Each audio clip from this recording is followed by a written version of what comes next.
Hello, welcome back to the NOTCAST. If you're watching or have watched previous episodes, today is number 308. It is Thursday, 3rd of August, 2023. And I've talked about the band before, but that was way back in the very early days of the NOTCAST. And I guess I sound a little big-headed. I think I've got better at it over the past 3 years. My God, 3 years. And so today I am going to go and start talking about possibly the finest German band of all time. No great surprise, they are Kraftwerk and their early years, the albums 1 and 2, Ralf and Florian, the compilation Accelerate and the compilation Elektro Kinetik, as well as the unofficial CD versions of the albums that were released.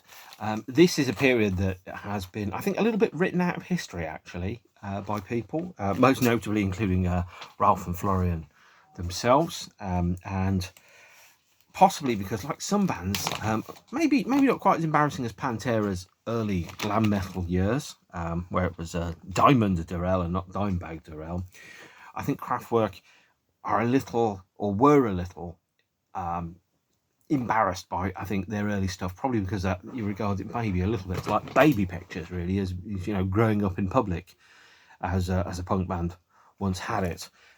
We start off with the band forming in 1969, and their first recording issued under the name Tone Float, or more correctly, Organisation was the name of the band, which was a name change that was forced on them by RCA. I understand they wanted to call themselves Kraftwerk to start with. RCA, who they signed with, said, you're not going to call yourself Kraftwerk, you're going to call yourself a name that's acceptable to British people. So Organisation, which was Florian and a number of other musicians, Ralf Hutter, Basil Hamoudi, Florian, Butch Hofe and Fred Monix, and that's a 5-piece version of the band. But to all intents and purposes, this is their first Kraftwerk album. It's just not really known as that. It's not really called that. When they started off, which was, I think this was released in January 1970, 3.5 years before I was born. So this is all stuff I've read in books, and all stuff I've learned by listening to the records. Is post-war Germany was, as I understand it, a divided nation. There was the Berlin Wall between the East and the West, split into capitalist and communist parts. There was also a kind of a sense of having a distinct break with history, a sort of disowning of what happened in Germany up to 1945. And so if you were born, let's say, 1943, 1947, for example, you probably had a relationship with the past that was very different to lots of other people. Your parents may have been Nazis, or they may have been at least operating in that environment, because obviously you couldn't exist outside of the Whale unless you live like a hippie in the woods, and inevitably you'd probably get caught quite quickly if that's what you were doing. But you were living with a past that you had nothing to do with, and a past that you were effectively had both disowned and in many respects were not in any way kind of connected to, almost disgusted with. So what you had is a series of almost like a fractured nation, multiple scenes and environments and cities, because effectively the fall of the Nazis in 1945, the way that the country had been divided in half, is it's almost like somebody took a hammer and smashed it right into the middle of the country and broke it into many different disparate pieces, where scenes didn't know each other, people didn't connect into each other. There was a different scene in, let's say, Bremen to Hamburg to Dusseldorf to Berlin, and none of it was really kind of connected. It was almost like several separate, different, isolated little islands. And I think, let me tell you, I've seen this, a little bit of guilt, actually, about being German after the Second World War, kind of having to apologise for the sins of the fathers. But the way Ralf described it was, it wasn't about rejecting anything. It's just there wasn't anything to reject, because in fact history had been almost like reset and wiped clean. He said we didn't have to reject anything. It was an empty space. And Ralf and Florian met on a jazz improvisation course, and they kind of paired up and started working together as a duo with additional musicians calling themselves Mr. Klang and Mr. Kling and Mr. Klang, both of which translate from German to British to English as sound. So Mr. and Mr. Sound, almost like a Gilbert and George or conceptual artist. Now the duo is one of the finest configurations that you can have for any band ever. Think about great duos throughout history, both songwriting duos and performing duos. Lots of people will think about Lennon and McCartney, but also think about, Malcolm and Angus Young, Morrissey and Marr, Tennant and Lowe, Ball and Almond, people like that. So Hutter and Schneider effectively became a duo, but couldn't be a duo because they had to have extra musicians to flesh out the sound and work with and play live. So they created this band which became organisation. But I think they always saw themselves as effectively the core of the group, and the other musicians as really kind of like supporting legs on the table, which if they'd had 8 arms like the Goonies song, they probably wouldn't have needed extra musicians to help them. The division of work in the group, to start off with, as I understand it, was that Hutter, Ralf, concentrated on organs and keyboards and things like that. Florian specialised in flutes, violins, electric textures a little bit, also some keyboards as well. But there was a period where, from January 1970, when this came out, the other members kind of fell away. So Basil, who was on glockenspiel, drums and vox, Butch, who was on bass and percussion, and Fred Monix, who was on drums, effectively kind of tailored away and fell away from the band, and another group formed out of organisation.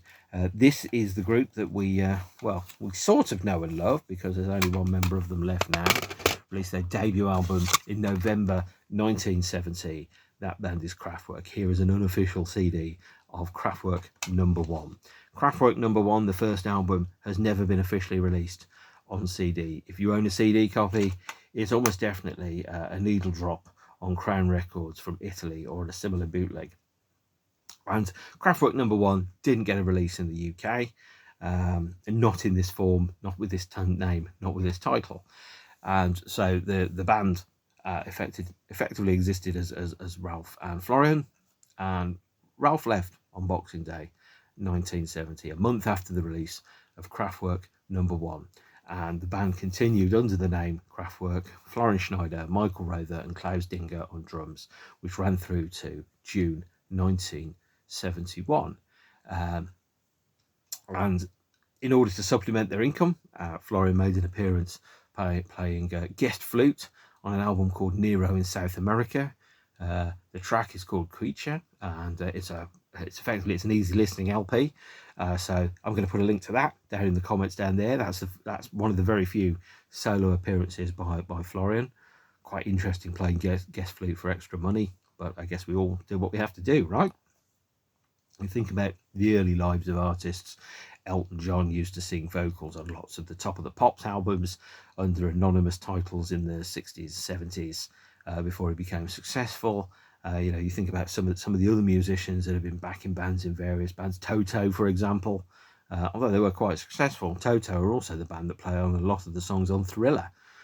So Thriller is Michael Jackson fronting Toto, which is pretty weird when you think about it like that. Everyone's got to do something to make a crust, and as the cliche went from the conversation with Alfred Hitchcock when somebody went, "What's my motivation, Alfred?" And he was like, "You're getting paid, that's your motivation." That's a very interesting way of looking at it.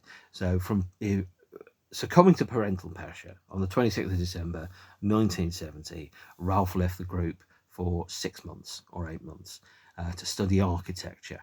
And what is it about these architecture students? They always form bands, don't they? And the bands are normally pretty good. Pink Floyd, for example. Kraftwerk. But he came back, and Ralf rejoined the group in August 1971, and they effectively kind of reset themselves as a duo. So I think Michael and Klaus kind of left, and then they became effectively two men in ties, bringing art into the everyday life, kind of inspired by people like Gilbert and George. And they renamed the band. The band was now called Kraftwerk, as I've mentioned before. And by the way, I'd just like to point out, Kraftwerk is a wonderful name for a group. It means power station. but also there's that element of craft, that element of you know, crafting something, working on it, sculpting something. And it also kind of craft implies a degree of artistry, and then work. So in English, it works very, very well as the name of a group, which kind of indicates that you're both industrious and productive and artists. I think you can tell how good a band is by their name. So I think, for example, some of the best band names of all time: Kraftwerk, Nirvana, the Smiths, the Wonder Stuff actually is a great name for a group. And obviously some terrible bands have absolutely terrible names, like Kasabian, who are probably terrible. I've never knowingly listened to any of their material. Shed 7, that's an awful name for a band, but then they're an awful band, so it kind of tells you what's on there. I mean, what was wrong with Shed 6? Wasn't Shed 6 good enough? Is Shed 8 just too good for you? Shed 7 exactly right? I don't know. Kraftwerk is a great name for a band. Shed 7 is not a great name for a band, and I will never miss an opportunity to take the piss out of Shed 7 because I don't like them. I think they're awful. You know, if your greatest artistic statement is "she left me on a Friday and ruined my weekend," well, frankly, you've got to get better songwriters and you've got to have better weekends than that. So Kraftwerk's first album released in November 1970, and the Schneider, Rother and Dinger lineup toured Kraftwerk 1 and did some new stuff. This album was recorded between July and September 1970. They did have some additional members on this. I think Andreas Holman was on drums, Klaus Dinger was on drums as well, and then that kind of transformed into Klaus playing with the live version of the band as well. And so they played material from this as well as new stuff. So the new stuff they did a TV show that was in Bremen in 1971, which is available as audio on this CD, which apparently is called Truck Stop Gondoliero, but that's not necessarily the name of it. Or I think it's called Von Bohem Blauenbock, whatever that means. I don't quite know, but on Beat Club TV. So there we have it. And so there is some unreleased Kraftwerk material from the very, very early days that were played live on that TV show in Bremen. Fascinating to watch the three-piece of Florian, Klaus, and Michael doing those shows, or Mike doing, well, Michael Rother. I don't even know. Mike, Michael, Mikey, Mickey. Hey, Mickey, you're so fine. You're so fine. You blow my mind. Hey, Mickey. And he got that kind of arrangement and some new material. But Kraftwerk kind of recoalesced on the 31st of July, 1971. The Bremen show on the 25th of June 1971, broadcast on TV, is the earliest existing full Kraftwerk performance. On video that's circulating, Ralf is not a member of the group at that point. It's pretty weird to see a band touring without one of its major component members, especially one who came back. So you could very easily look at, for example, Kraftwerk in 2008 and Kraftwerk in 1971, and none of the people are the same, effectively doing a napalm death on you. But it was what they did have at the time, and I think this is the reason why the band are perhaps a little have disowned these early releases a little bit, is because what there's no cohesive theme that runs through the records. There's no underlying concept or idea. There's no lyrical through line that you can look at it. So it's a bunch of songs as opposed to a thematic suite of material about a set idea. They're just songs. And that might very well be why they've been effectively disowned, because Kraftwerk were growing into themselves. They were becoming Kraftwerk in front of our very eyes when they were doing these performances. They were like a sculpture, as like a blank slate of granite. They're chipping away all the bits that don't look like Kraftwerk until the point where you get that classic configuration of the four guys on stage behind keyboards with a video screen. This is a long, long way away from that. And that is where Kraftwerk were, stroke are. And in January 1972 came the release of Kraftwerk number 2, the second album, differing in its cover from the first one by having a green code instead of a red code. And again, this is the unofficial CD version of it on Crown Records from Italy, which was printed in 1994. It's a needle drop of the original album. For a long period of time, Kraftwerk 1 and 2 were unavailable and difficult to get. This was recorded between the 26th of September 1971 and the 1st of October 1971. Hutter had rejoined the group at this point. Their first gig back with Ralf back in the group was in Rhinebeck on the 22nd of November 1971. This was released alongside Kraftwerk 1 in the UK as a double album, which I will talk about shortly. But this also, by the way, is the Kraftwerk album that has no synthesizers on it, which is pretty strange when you think about it. It's got electric guitar, bass, flute, violin, tape echo, and an early version of a drum machine, but it doesn't have any synths on it. So you can again see Kraftwerk, actually they've dropped the organ, they've dropped the keyboards, they've dropped the piano, and they're kind of experimenting in found sound and kind of weird and unusual kind of variations of what rock would be. So you think, oh yeah, you do know Kraftwerk made an album without synthesizers in 1972. And again, like that gif of Brian Cox from Succession, fuck off. But no, they genuinely did. This is it. And listening to it, you wouldn't necessarily think, oh, there's no synthesizers or keyboards on that, but there aren't. And it's a pretty exciting little thing to hear. These two albums, as I said before, were only released in Germany. They weren't released in the UK. It took until March 1973 to get the release of Kraftwerk 1 and 2 double album. This is the original UK version of Kraftwerk 1 and 2. That is the most prevalent one in the UK. I think this one might cost you between £50 and £75. I bought my copy in the February 2000 at a record fair in Walsall when vinyl was worth fuck all, and this cost me 20 quid at that point. It's worth a lot more now. And what we have here is effectively the first official UK release of Kraftwerk 1 and 2 as a double album, presumably following in the footsteps of bands like Tangerine Dream, who'd done Zeit and Atom as double albums, kind of trying to kind of build upon the reflected glory of that band. And what we have here is the UFO Vertigo label. There's also a Swirl Vertigo label version of it, but I don't have that. I don't know, again, this might be worth less than the Swirl version. I don't particularly care how much it's worth, truth be told. I care about how much it's worth to me. I care about how much the music means to me and what it does to me. It's fair to say that if Kraftwerk had ended at Ralf And Florian, I would have this on MP3. I wouldn't have it on vinyl. And I'd go, yep, that's very nice. I'd listen to it a few times, but it'd never be my favourite band. Effectively, Kraftwerk 1 and 2 are baby pictures. It's Kraftwerk becoming Kraftwerk, kind of like when you see, Duel by Steven Spielberg, for example. You kind of go, oh, I can see where this guy's going. I can see what this is going to become. There we are. This is the part of it that's Kraftwerk 2, effectively sides 3 and 4, although they're labelled sides 1 and 2, which feature the UFO label that's on there.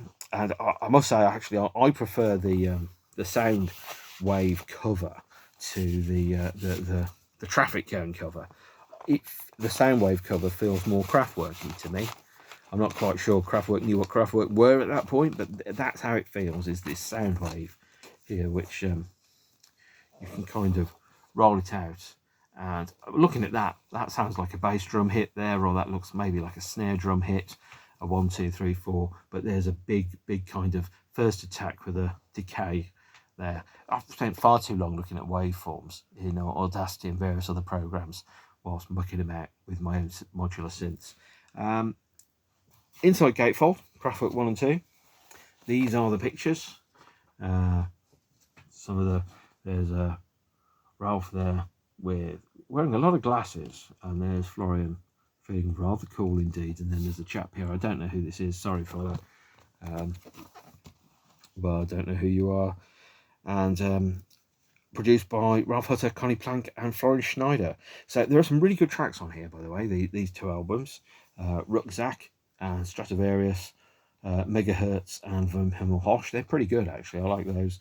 Kling Klang, the title track that gave the band the name of their studio. Atem, clearly not influenced by Tangerine Dream at all.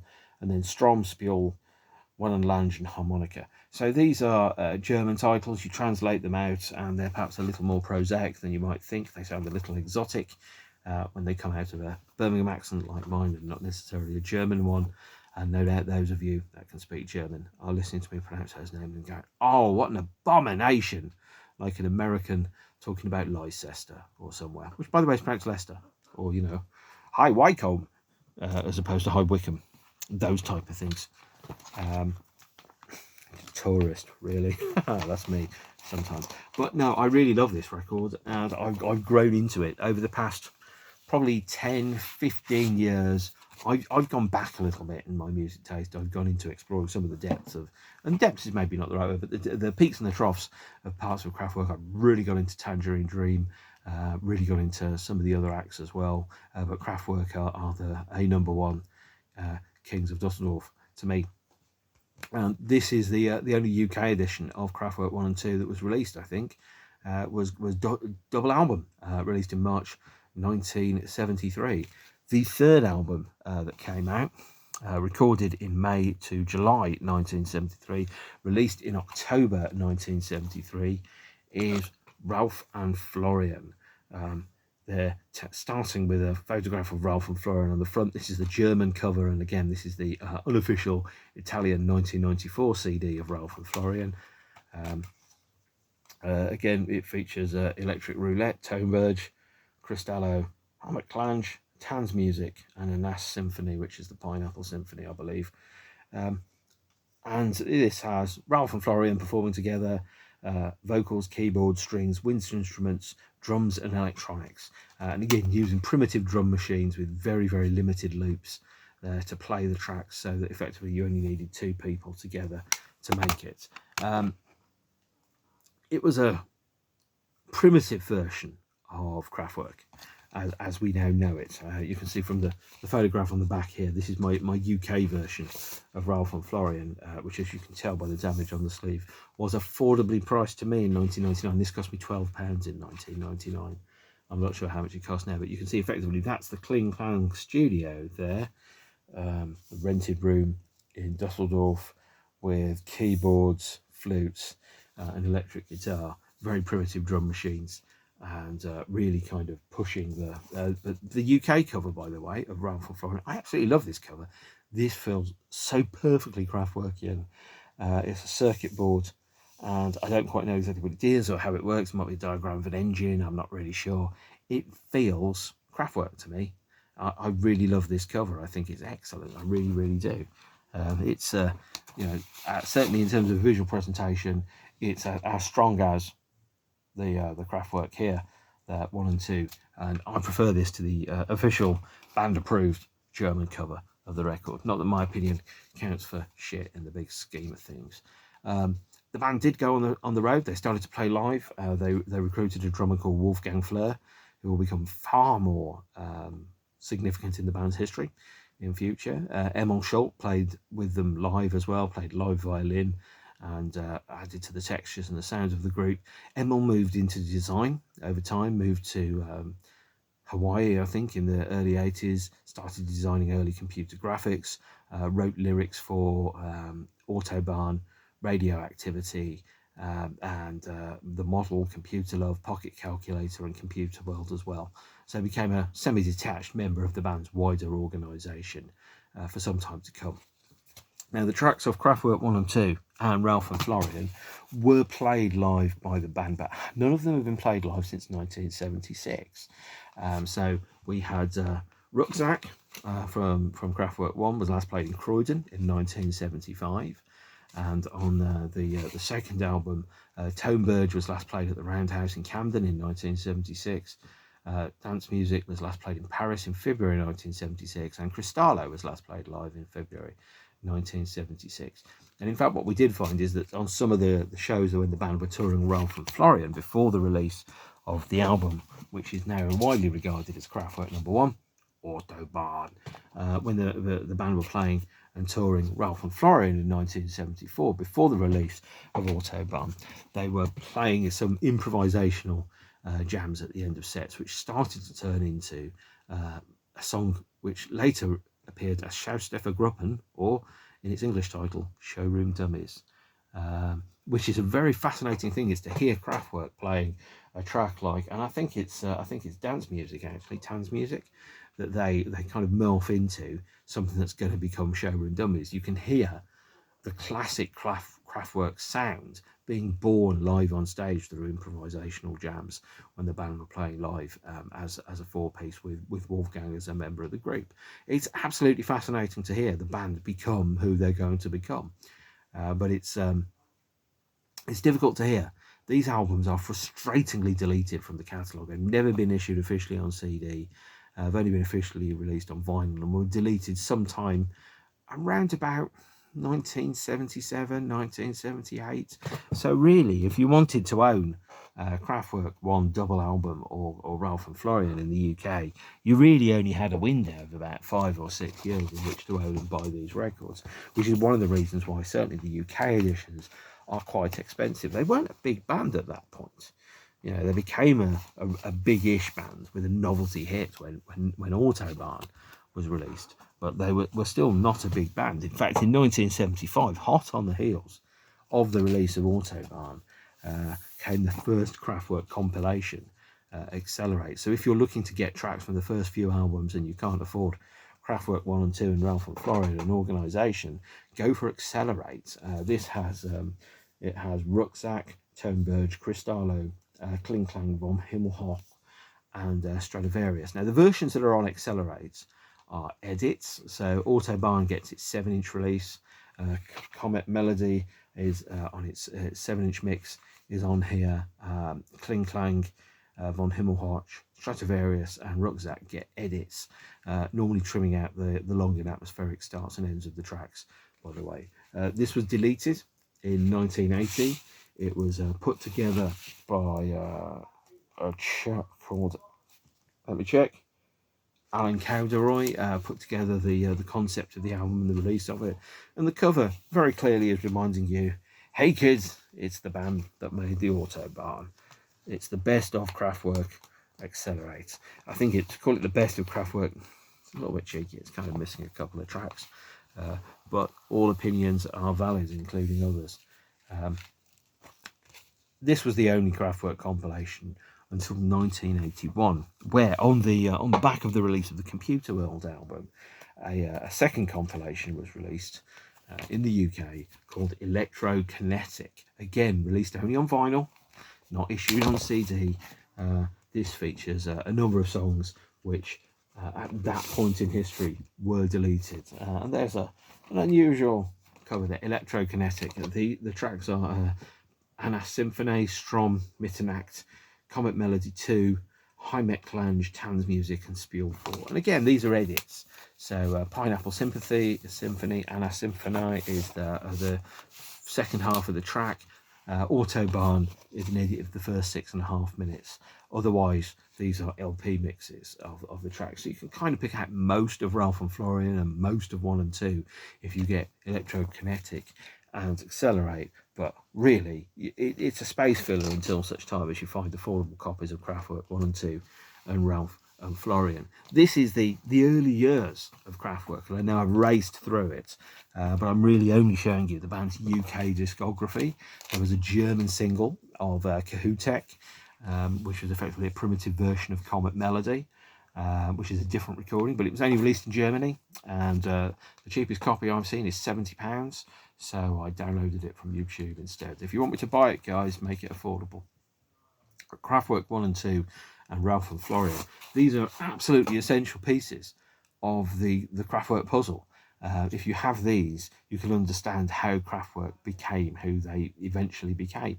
Whilst the Autobahn album is officially regarded as the start of the Kraftwerk tale, that is for another episode when I talk about the respective next Kraftwerk albums. And I'm planning on doing one episode for each one of those Kraftwerk albums: Autobahn, Radioactivity, Trans-Europe Express, The Man Machine, Computer World, Electric Cafe, always Electric Cafe, never Techno Pop, The Mix, and Tour de France, and then Minimum Maximum and the catalogue 3D. But that's a different set of conversations. That is a real kind of race through the early Kraftwerk stuff. I really, really rate this. It's very easy to find this stuff if you want to listen to it on YouTube and various other places. Really fascinating to hear how Kraftwerk became who they really are. Yes, it's a bit like Baby Pictures. Yes, it's a bit like watching some of the really early James Bond films where they haven't quite settled exactly the formula for everything. But it's really interesting to see a band becoming themselves in the public eye. I really wish these albums were remastered and available on CD in an early years kind of box set. It's such a shame because there's some really great stuff here, some really interesting approaches to grooves and rhythm and texture and sound, and lots of interesting live recordings in the days when Kraftwerk were a jam band and you could hear them improvising and writing new material on stage in front of other people. Really thrilling, actually. And it's a shame that that came to a close in 1976. But in 1976, when the band brought the touring to the end on the back of the Radioactivity album, they were playing songs from Trans-Europe Express and songs that would become more popular in future on stage in front of people. So that's me wrapping up a very short episode today, only half an hour. But if you're curious and you go, where do I start with Kraftwerk? Go for Doppel album, go for Ralf And Florian, listen to the live recordings from Bremen and So Est, and you can get a really interesting glimpse into an alternate version of reality that Kraftwerk almost became. Right, I'm going to wrap up. Have a lovely time. Take care of yourselves and each other. Stay beautiful. And see you all again soon. All right, bye.